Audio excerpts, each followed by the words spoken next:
Hello everybody.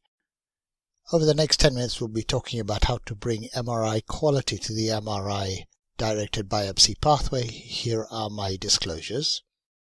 For a typical outpatient urological population where the significant cancer prevalence is about 30%, the high negative predictive value of MRI enables a reduction of the number of patients undergoing biopsies, and it reduces the diagnosis of indolent cancers.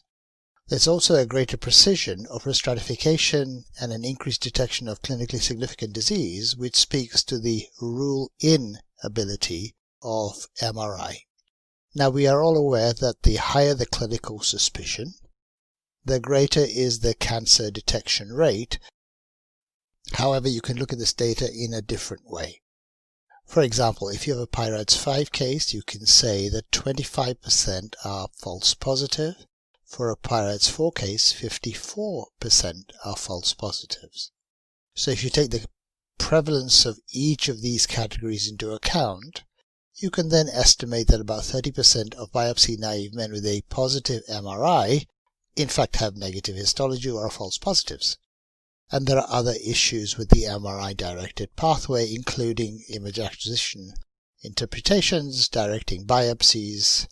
As we all are aware, there's a steep learning curve for MRI interpretations and biopsy performance. We know that radiologists who work alone and those who work in teams perform differently. We estimate that about 50% of men don't get benefit from gadolinium injections, and we know that if it is time intensive to read and report and to contour the prostate and the lesions, particularly when some of these are not funded activities. So how much variance is there in the MRI-directed biopsy pathway? Well, it's possible to look at the negative predictive value variance, and it's possible to look at the positive predictive value variance. If you look at the negative predictive value variance, you will see that the variance is very little, and here is the negative predictive value. You can see it's 91%, but the variance is actually quite tight. On the other hand, if you look at positive predictive value variance, you see quite a large amount of variation. So this is data in 26 US centers, where you can see the positive predictive value ranges from about 27% to about 75%, and there are multiple reasons for this, but the bottom line is that you get inconsistent biopsy yields because of this variation in positive predictive value. When you start to examine the causes of the heterogeneity, we can basically divide those into the patient, the imaging and the imagers, the biopsy procedure and the people that examine biopsies, i.e. the pathologist and the urologist, and of course the effectiveness of the teams. So this is the data that I showed you earlier, showing you the individual studies. Now, when we look on the negative predictive value side, we know that the negative predictive value correlates negatively with prevalence. Regarding the impact of the imaging and the imagers, we know that the image quality and the reader sensitivity and specificity are also important. But because people don't undergo biopsies after a negative scan, so the effect of the biopsy operators is reduced, resulting in this rather low variance that you can observe. On the other hand, when you look at the positive side, you can see that there is a great deal of variability depending on where you put the cutoff. So if you were to put a cutoff at 3 and above, then the variation would be from here to here. If you put the cutoff at 4 and above, the variation would be from here to here. We also have to remember there is differences in variation within a category. So look at the variation within PIRADS 4 compared to PIRADS 5 and compared to PIRADS 3. Of course, on this side, you've also got the biopsy operator and the histopathologist, and these additional human factors also affect the greater variance on the positive predictive value. So how do you begin to minimize the variation in the imaging and the imagers? Well, this paper was recently published, and essentially it said that regarding image quality, there needed to be a check for the technical compliance of any images that were read, and specific statements had to be made regarding the impact of image quality on the diagnostic ability of the images. In other words, would they be able to rule in and rule out clinically significant cancers? The education and training of radiologists was considered important, but there had to be continuous medical education. The performance of radiologists had to be monitored either internally or externally, and they had to participate in multidisciplinary teams. And here are the full recommendations just to show you, but the paper is at the bottom there, so you can always look it up.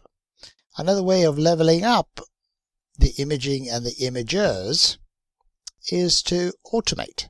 And one way of automating is to do automated acquisitions and automated detection and delineations and gland outlining. And this is some software that's been developed by Siemens Healthineers that enables you to do this. And other manufacturers are also working on similar levels of automation. While we're talking about quality, of course, multidisciplinary teams are absolutely essential. And let's talk about them. Multidisciplinary team working improves the efficiency of referral pathways. We know that. It reduces the variations both in diagnosis and in therapy. It improves adherence to guidelines.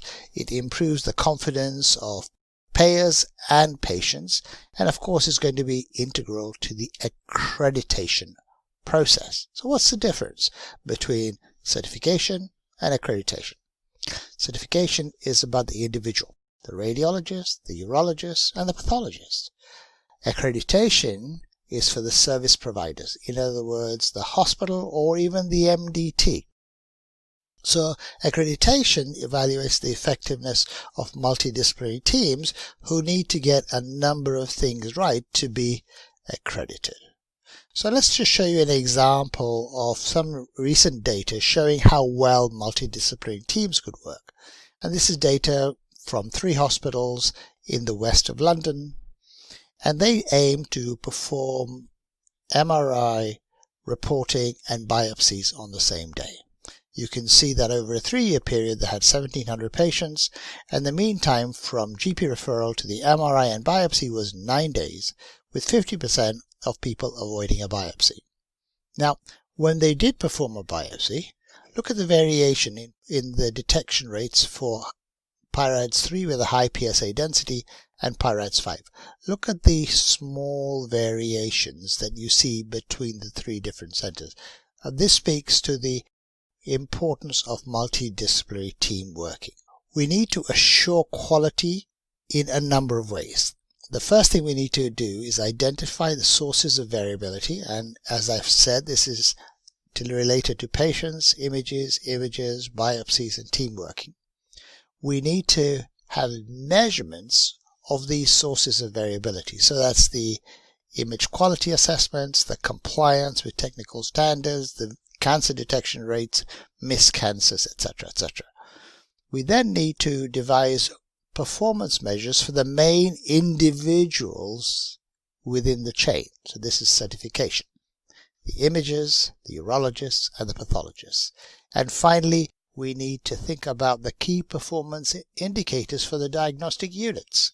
Turnaround times, biopsies avoided, inter and intra-center variability, but focusing on the positive side because that is what demonstrates the team working. So here are my conclusions. If we're going to deliver a high-quality prostate MRI diagnostic service, we first of all need to identify the sources of variability both on the negative side and on the positive side. We need to monitor the performance of the main players and, of course, of the diagnostic team and evaluate their impact on the variability observed. We need to measure the impact of that variability on the effectiveness of the pathway. We need to devise strategies that enable us to control these variations to improve the effectiveness of the pathway. And finally, we need to assure the end-to-end quality of the entire diagnostic chain, which, as I have said, is best done with multidisciplinary teams. Thank you very much.